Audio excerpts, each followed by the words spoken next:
the Declaration of Independence in Congress, July 4th, 1776.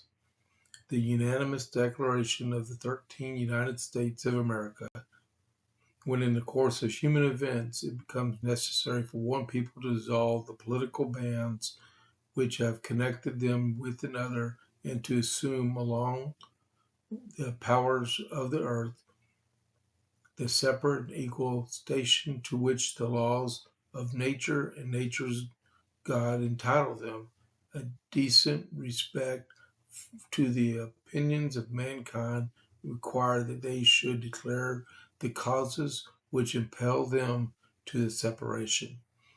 We hold these truths to be self-evident, that all men are created equal, that they are endowed by their Creator with certain inalienable rights. Among these are life, liberty, and the pursuit of happiness. That to secure these rights, governments are instituted among men, deriving their just powers from the consent of the governed. That whenever any form of government becomes destructive of these ends, it is the right of the people to alter or to abolish it, and to institute a new government, laying its foundation on such principles and organizing its powers in such form as to them shall seem most likely to effect their safety and happiness. Prudence, indeed, will dictate that governments long established should not be changed for light and transient causes, and according all experience has shown that mankind are more disposed to suffer, while evils are sufferable than the right themselves by abolishing the forms to which they are accustomed. But when a long train of abuses and usurpations, pursuing invariably the same object, evinces a design to reduce them under absolute despotism, it is their right, it is their duty to throw off such government and to provide new guards for their future security. Such has been the patient sufferance of these colonies, and such is now the necessity which constrains them to alter their former systems of government.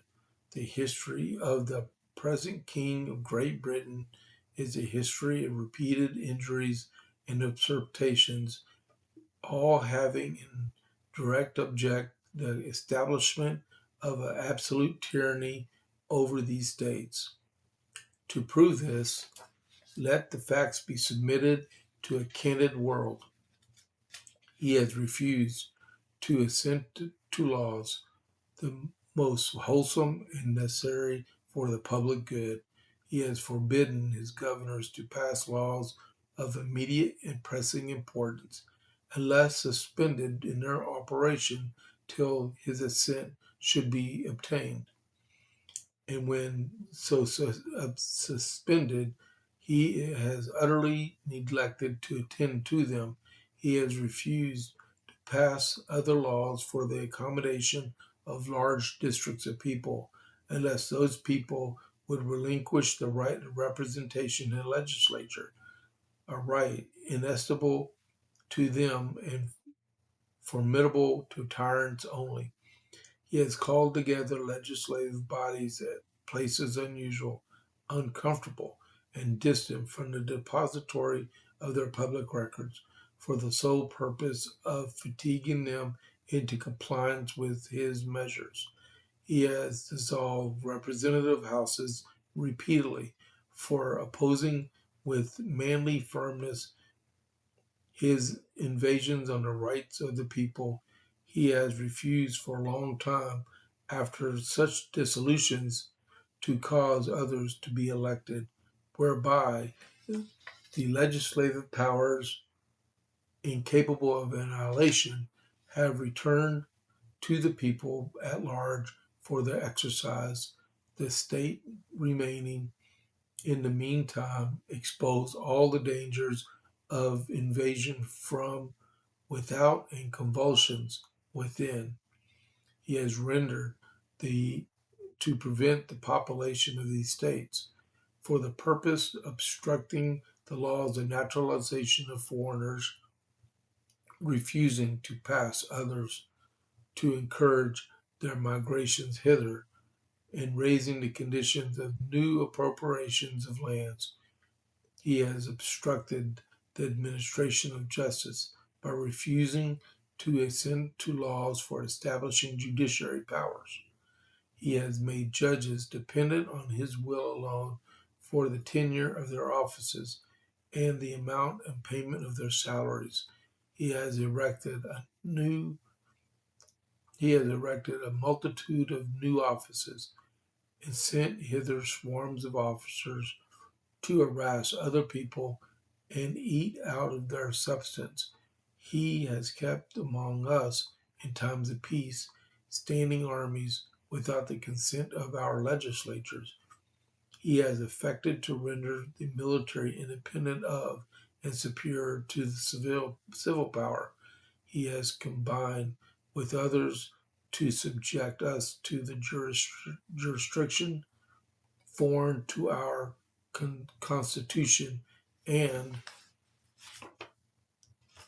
acknowledged by our laws, giving the extent to their acts of pretended legislation, for quartering large bodies of armed troops among us, for protecting them by a mock trial from punishment for any murders which they should commit in the inhabitants of these states, for cutting off our trade with all parts of the world, for imposing taxes on us without our consent, for depriving us in many states of the benefit of trial by jury, for transporting us beyond seas to be tried for pretended offenses, for abolishing the free system of English laws in a neighboring province, establishing therein an arbitrary government, and enlarging its boundaries so as to render it once an example and fit instrument for introducing the same absolute rule into these colonies, for taking away our charters, abolishing our most valuable laws, and altering fundamentally the forms of our governments, for suspending our own legislatures and declaring themselves invested with power to legislate for us in all cases whatsoever. He has abdicated government here by declaring us out of his protection and waging war against us. He has plundered our areas, ravaged our coast, burnt our towns, and destroyed the lives of our people.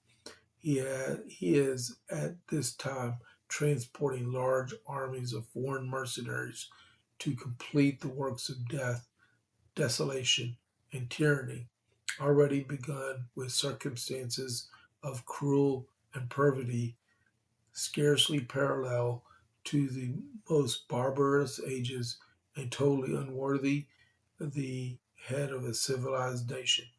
He has constrained our fellow citizens, had taken captive on the high seas to bear arms against their country, to become the executioners of their friends and brethren, or to fall themselves by their hands. He has excited domestic insurrections among us, and has endeavored to bring all inhabitants to our frontiers, and merciless Indian savages whose known rule of warfare. It is undistinguished destruction of all ages, sexes, and conditions.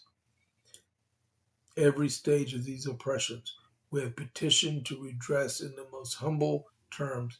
Our repeated petitions have been answered only by repeated injury. A prince whose character is thus marked by every act which may define a tyrant is unfit to be ruler of a free people, nor have we wanting in attentions to our British brethren. We have warned them from time to time of attempts by their legislature to extend an unwarrantable jurisdiction over us. We have reminded them of our circumstances of the immigration and settlement here. We have appealed to their native justice and magnanimity, and we have conjured them by the ties of our common kindred to disavow these usurpations, which would inevitably interrupt our connections and correspondence. They too have been deaf to the voice and justice of consanguinity. We have therefore acquiesced in the necessity which denounces our separation, and hold them as we hold the rest of mankind, enemies in war, in peace, friends. We, therefore, the representatives of the United States of America in General Congress, assembled appealing to the Supreme Judge of the world for the rectitude of our intentions, do the same in name and by the authority of the good people of these colonies, solemnly publish and declare that these united colonies are, and of right ought to be, free and independent states, that they are absolved from all allegiance to the British Crown, and that all political connection between them and the state of Great Britain is and ought to be totally dissolved, and that the free and independent states, they have full power to levy war, to conclude peace, attract alliances, establish commerce, and to all the other acts and things which independent states may of right do, and for the support in the Declaration and from the reliance and protection of divine providence, we mutually aid to each other our lives, our fortunes, and our sacred honor. Signed, New Hampshire, Josh Bartlett, William Whipple, Matthew Thornton. Massachusetts, John Hancock, Samuel Adams, John Adams, Robert Tree Payne, Elbridge Gerry. Rhode Island, Stephen Hopkins, William Ellery. Connecticut, Roger Sherman, Samuel Huntington, William Williams, Oliver Wolcott. New York, William Floyd, Philip Livingston, Francis Lewis, Lewis Morris. From New Jersey, Richard Stockton, John Witherspoon, Francis Hopkinson, John Hart, Abraham Clark. Pennsylvania, Robert Morse, Benjamin Rush, Ben Franklin, John Morton, George Clabber,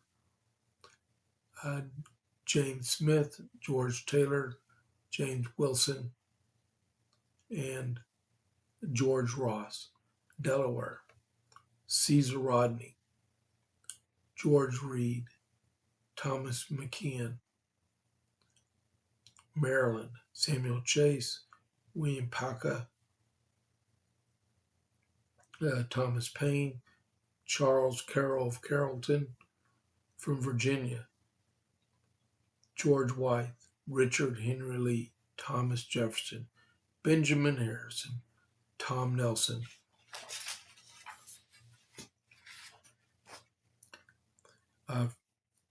Jr., Francis Lightfoot Lee, Carter Braxton.